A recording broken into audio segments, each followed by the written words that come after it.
जय जिनेन्द्र। आत्मा चैनल देख रहे सभी दर्शकों का मैं नलिनी स्वागत करती हूँ। आगम ज्ञाता आगम पुरुष उपाध्याय प्रवर हिमाचल केसरी परम पूज्य श्री जितेंद्र मुनि जी महाराज साहिब आदि ठाणे की दीक्षा जयंती के संबंध में आज हम बात करेंगे मधुर प्रवक्ता श्री प्रभास मुनि जी महाराज साहिब जी से। आज महाराज साहिब जी के जीवन पर प्रकाश डालते हैं। सबसे पहले महाराज साहिब जी से मिलते हैं। मत्थे वंदना महाराज साहिब। महाराज साहिब, श्री जितेंद्र मुनि जी महाराज साहिब जी की दीक्षा जयंती के संबंध में अब क्या कहना चाहेंगे? महाराज साहिब जी की कितनी भी दीक्षा जयंती है? पूज्य आगम ज्ञाता आगम पुरुष जिन शास्त्र रत्न हिमाचल केसरी उपाध्याय भगवंत श्री जितेंद्र मुनि जी महाराज साहब का पावन जन्म जोहो टिल्ला ग्राम में हिमाचल प्रदेश में जो आजकल है, वहां पर पिता वकील सिंह जी और माता व्यासा देवी जी के घर में हुआ।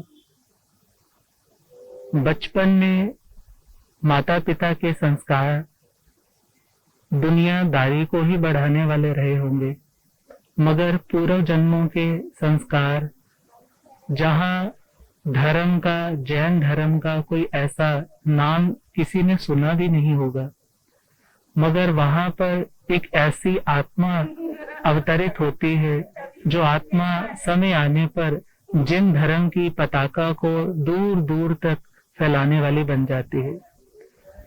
और महान कृपा हुई उनके पावन गुरुदेव शासन प्रभावक उपप्रवर्तक पंडित रतन पूज्य गुरुदेव श्री जगदीश मुनि जी महाराज साहब की, और उन्हीं के पावन श्री चरणों में, जिनका नाम पहले पृथ्वी सिंह राजपूत रहा और आज वे हमारे उपाध्याय भगवंत है, उन्होंने जम्मू 7 दिसंबर सन 1975 में दीक्षा ग्रहण की। दीक्षा संन्यास मार्ग पर बढ़ने का वह फैसला एक ऐसी एडमिशन जहां रहकर के साधक विधि और निषेधात्मक सभी रूल्स एंड रेगुलेशंस को फॉलो करता है। गुरु की आज्ञा में रहना, गुरुओं के नियंत्रण में रहते हुए आत्म नियंत्रण की साधना करना और पांचों इंद्रियों को नियंत्रित करते हुए स्वाध्याय, संयम, तप की आराधना करते हुए जन्मों जन्मों के आत्मा के साथ लगे हुए अशुभ संस्कारों को दूर करना और आत्मा की नेगेटिविटी से पहले पॉजिटिविटी की ओर आना, फिर पॉजिटिविटी से भी प्योरिटी की ओर बढ़ते बढ़ते अपनी प्योरेस्ट फॉर्म को अटेन कर लेना। और उस मार्ग पर गुरुदेव बहुत प्रगति के साथ, बहुत ही धैर्यता और बहुत ही तन्मयता, बहुत ही समर्पण के साथ बढ़े और आज भी बढ़ रहे। इतना ज्ञान आगमों का, जिन्हें हम चलते फिरते लाइब्रेरी बोलते हैं, आगम मंदिर बोलते हैं, जिनके पावन श्री चरणों में नतमस्तक होने वाला प्रत्येक आत्मा यही कहता है कि हमें तो भगवान के दर्शन हो गए। और गुरुदेव जिनके हृदय में जरा भी अहंकार नहीं, अभिमान नहीं, इतना ज्ञान, कभी कोई जिज्ञासु कोई प्रश्न पूछ ले, इतनी सहजता के साथ उसका उत्तर और उस उत्तर के साथ साथ ऐसी प्रेरणा कि ज्ञान होने पर अभिमान मत करो। महाराज साहब ने आपको किस प्रकार प्रभावित किया कि आप भी साधु जीवन अपना ले और संसार का त्याग करके महाराज साहब जी के चरणों में चले? जो आत्मा अपने स्वभाव में रहने का अभ्यास करती है, वो सहज ही दूसरों को प्रभावित कर देती है। दूसरों को प्रभावित करने के लक्ष्य से यदि हम प्रभाव छोड़ना चाहें तो वो प्रभाव स्थायी, परमानेंट नहीं हो सकता। और गुरुदेव हमेशा अपने स्वभाव में रहने वाले, अपनी आगमों की यात्रा में, आत्मा की यात्रा में संलग्न रहने वाले। कोई आया है, दोनों हाथ उठा करके आशीष, छोटा बड़ा, अमीर गरीब, कैसा भी हो, सिर पर पावन उनका जब हाथ आता है, मानो उसे खुदा का ही सानिध्य मिल गया। और ऐसे गुरुदेव जिनके हृदय में समस्त प्राणियों के प्रति मंगल मैत्री, मंगल भाव है, कि वो आगम का ज्ञान सीखे, वो भगवान की वाणी के साथ जुड़े, वो किसी संप्रदाय के साथ जुड़ करके दूसरी संप्रदाय को गलत ना कहे। अर्थात अच्छाइयां हर जगह है, कहीं किसी को थोड़ी दिखती है, किसी को ज्यादा दिखती है, मगर एक आत्मार्थी का लक्ष्य गुण ग्रहण करने का होना चाहिए। और यह जिन शासन वीतराग आत्माओं का शासन, आत्मा को नकारात्मकता से सकारात्मकता और सकारात्मकता से भी परमात्मा दशा तक पहुंचाने की साधना जो हमें मिली है, उस पर हमें निरंतर बढ़ते रहना। और गुरुदेव का इतना इतना पावन आशीष, उनकी वाइब्रेशन ही ऐसी है कि भले वो कुछ ऐसा कहें भी नहीं, फिर भी हृदय कहता है बस यहीं के होकर रह जाओ, यहीं बैठे रहो। और बस उनकी वह कशिश, जन्मों का कोई ऐसा संबंध कि मोक्ष की ओर बढ़ना है, तो वही यात्री, वही हमें दिशा निर्देश करने वाले पुनः खींच करके स्वतः ही ले आए। इसमें शायद हमारा वैसा बल पराक्रम नहीं रहा हो। महाराज साहब की दीक्षा जयंती के उपलक्ष्य में आप क्या कहना चाहेंगे? गुरुदेव की पावन दीक्षा जयंती उन्हें तो पावन कर ही रही है और हम सभी को पावन होने का मंगलमय संदेश दे रही है। द का अर्थ है दमन, ई का अर्थ है ईक्षण, देखना, और क्ष का अर्थ है क्षय करना, और आ का अर्थ है आत्म भाव में आ जाना।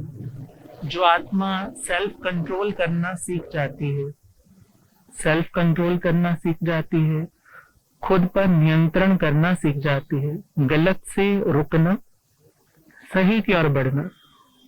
और ईक्षण का मतलब है हर परिस्थिति को जानना, ज्ञाता और दृष्टा, निरीक्षण के भाव से, ऑब्जर्व करने की दृष्टि से देखना, न राग न द्वेष, निष्पक्ष भाव से उसको देखना। और इस साधना से बढ़ते बढ़ते वह आत्मा अपने साथ जुड़े हुए उन कर्मों के अंशों को जो उसने स्वयं ही इकट्ठे किए हैं, उन कर्मों के अंशों को जब क्षय करता है, उसको डिलीट करता है, उस संचय को, भंडार को जब क्षीण करता है, तो वह समय भी आता है जब वह आत्मा आत्म स्वरूप में आ जाता है। और उस आत्म स्वरूप में सदा सदा के लिए निवास का नाम ही मोक्ष है, उसी का नाम केवल ज्ञान, केवल दर्शन है। और उस साधना पर वो बढ़ रहे हैं, हमारे को प्रेरणा दे रहे हैं कि हम सभी को उन्हीं जैसे दीक्षा को पालन करना है, उन नियम कायदों को अपने आत्मा में व्यवहार के धरातल पर जीना है, तभी निश्चय तक पहुंच पाएंगे। महाराज साहब, कुछ लोग होते हैं जो आम लोग होते हैं, उनको कहीं ना कहीं जो साधु जीवन है काफी कठिन प्रतीत होता है। तो आपका इस पे क्या बोलना है, क्या कहेंगे आप कि साधु जीवन कैसा होता है? जिंदगी में शायद कोई भी कार्य सरल नहीं है। अभ्यास की कमी उसे कठिन प्रतीत करवाती है, और वही अभ्यास की वृद्धि, प्रैक्टिस जितनी बढ़ती चली जाती है, धीरे धीरे वो कार्य सहज होने लग जाता है। सिंपल सा फॉर्मूला है, सहजता तक पहुंचने का मार्ग असहज है, मगर उस असहजता के परिस्थिति में यदि अंतर्मन से हम सहज रहे, बढ़ते चले जाए, तो वह सहजता का द्वार सदा सदा के लिए खुल जाता है और आत्मा सहज हो जाती। और विचार करना है, यदि दुनिया में इतना फ्रस्ट्रेशन है, इतनी एग्जाइटी है, इतना क्रोध है, इतना यूज एंड थ्रो वाला रिलेशन है, तो वहां पर अपना कौन है? और यदि कोई अपना भी है तो विचार करना है, क्या वो रिलेशंस रियल है, क्या वो प्लेटफॉर्म शाश्वत है? तो उस कॉन्टेम्पलेटिव स्टेट में जब आप जाते हो तो आपको लगता है कि वास्तव में आपका सच्चा साथी दुनिया में कोई भी नहीं। तो सच्चे की खोज में जब आप साधना में बैठोगे तो एहसास होगा आत्मा के अलावा आपका अपना कोई नहीं, not even your on body. तो उस मार्ग पर बढ़ने के लिए यदि किसी को ये मुश्किल लगता भी है, तभी उसका अभ्यास दुनिया का है, नशे की हालत में है, कितनी भी पिटाई भी हो जाए फिर भी उसको लगता है कुछ नहीं हो रहा, मगर जब होश आता है तो महसूस होता है कि दर्द हो रहा है। मगर जिस आत्मा को होश आ चुका है उसे पता है कि दुनिया में दुख के अलावा कुछ नहीं। कारण वहां जहां लगाव ज्यादा होगा, एक्सपेक्टेशन ज्यादा होंगी तो कभी ना कभी ऐसा क्षण भी आएगा जब पूरी नहीं होंगी, और जब पूरी नहीं होंगी तब उसी के प्रति द्वेष, गुस्सा, नफरत आने लग जाएगी। और दूसरी बात है, यदि दुनिया के लोग कहते हैं कि ये मार्ग मुश्किल है, ये उनकी सोच है। सपोज करो ना कि आप अभी बाहर गए, किसी कनाडा में चले गए, इस टाइम वहां पर माइनस में जा रहे हैं किन्हीं शहरों में तापमान, तो वहां पर माइनस में है और कोई व्यक्ति प्रॉपर शूज बांध करके, प्रॉपर कपड़े, पूरे कैप, पूरे ग्लव्स पहन करके बाहर जा रहा है, तो कोई बोले इतनी सर्दी में तूने इतना कुछ पहन रखा है, तो बड़ा कॉन्ट्राडिक्शन वाला बात होगी ना। सर्दी है तो पहनना ही पड़ेगा ना। अब सर्दी नहीं हो तो हम कहें कि गर्मी में इतना क्यों पहन रखा है। सिमिलरली कि दुनिया में इतनी अशांति है और उस अशांति के वातावरण में यदि कोई संयम को अपना रहा है तो बहुत ही वेल एंड गुड है। और यदि कोई ऐसा बोल रहा है कि इतनी धोखे वाली दुनिया में तुमने सन्यास को ले लिया, तो जब दुनिया में है ही धोखा तो फिर सन्यास से बढ़कर के तो शांति का मार्ग कोई भी नहीं है। और जहां पर आत्मा का ही भाव है, हर आत्मा के उत्थान की कामना है, सबको सद्बुद्धि मिले, सभी एक दूसरे के भावों को समझ करके अपनी आत्मा का उत्थान करे, राग से ऊपर उठे, द्वेष से ऊपर उठे, समता भाव में आए। जो हमारे दर्शक हैं, आप उनको क्या उपदेश देना चाहेंगे? आज की जो लाइफ स्टाइल हो रही है वो बहुत ज्यादा बिजी हो रही है, लोग कहीं ना कहीं अपने को भी नहीं टाइम दे रहे हैं और ज्यादातर जो लोग हैं वो पैसों के पीछे भाग रहे हैं। वो सांसारिक मोह माया में इतने ज्यादा फंस चुके हैं कि उनको पता ही नहीं है कि उनको अपनी लाइफ में क्या चाहिए, क्या करना है। गृहस्थ दशा में रहते हुए पैसा जरूरी है, मगर डिपेंड करता है how to earn and how to spend. और यदि इतना हमें ध्यान आ जाए कि मैं यदि पैसा कमा रहा हूं तो मेरे पैसा कमाने का यदि तरीका सही है, वो साधन सही है, और वहां पर यदि हम प्रामाणिकता को, अपनी क्रेडिबिलिटी को बनाए रखते हैं, तो मेरे ख्याल से वो व्यक्ति फैक्ट्री में बैठ करके भी धर्म कर सकता है। और पैसा कमा करके यदि किसी अच्छी चैरिटी में उसको यूज किया जा रहा है, किसी के आंसू पहुंचने में उसको यूज किया जा रहा है, किसी के दुख से उभरने में उसका सहयोग दिया जा रहा है, तो वो विसर्जन जो है धन का, वो भी तुम्हारे पुण्य का कारण है। अर्जन भी धर्म हो जाएगा, विसर्जन भी धर्म हो जाएगा।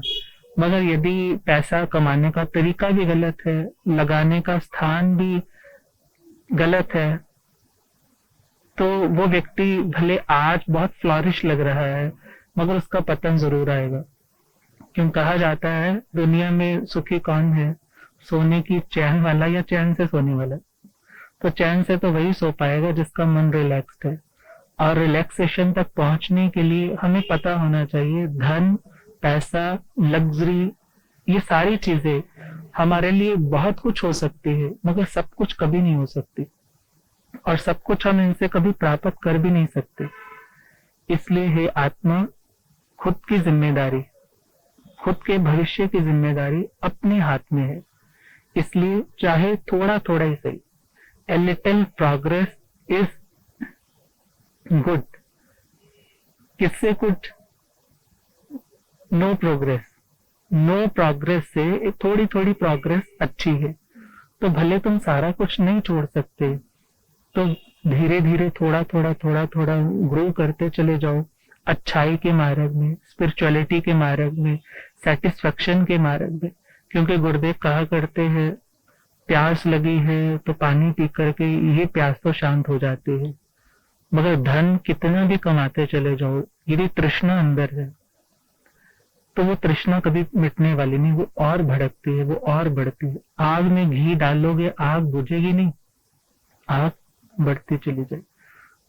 तो हमें खुद प्रायोरिटी सिलेक्ट करनी है कि हमें नीड को फुलफिल करना है, ग्रीड को नहीं करना है। तो नीड अपनी भी है, दूसरों की भी है, समाज में है, जहां से ले रहे हैं वहां कंट्रीब्यूट भी करना है। ये एक धार्मिक व्यक्ति का नैतिक कर्तव्य है। और यदि इस तरीके से चल रहा है तो वह हो सकता है कोई फॉर्मल धर्म नहीं कर रहा, कोई वो क्रियाएं नहीं कर रहा धर्म की, मगर उसका जीवन भी बहुत अच्छा है, जो अपने व्यापार के स्थान पे भी अपनी धर्म बुद्धि रखता है, और जहां धन का उपयोग करना है वहां पर भी सही तरीके से उसका उपयोग करता है। तो जैसा कि आपने श्री प्रभास मुनि जी महाराज साहब जी को सुना, बहुत अच्छा उपदेश दिया उन्होंने, और हम लगातार आपके लिए ऐसे और भी कई अपडेट्स लेकर आते रहेंगे। ऐसे ही देखते रहिए आत्मा चैनल। कैमरा पर्सन जसविंदर के साथ नलिनी।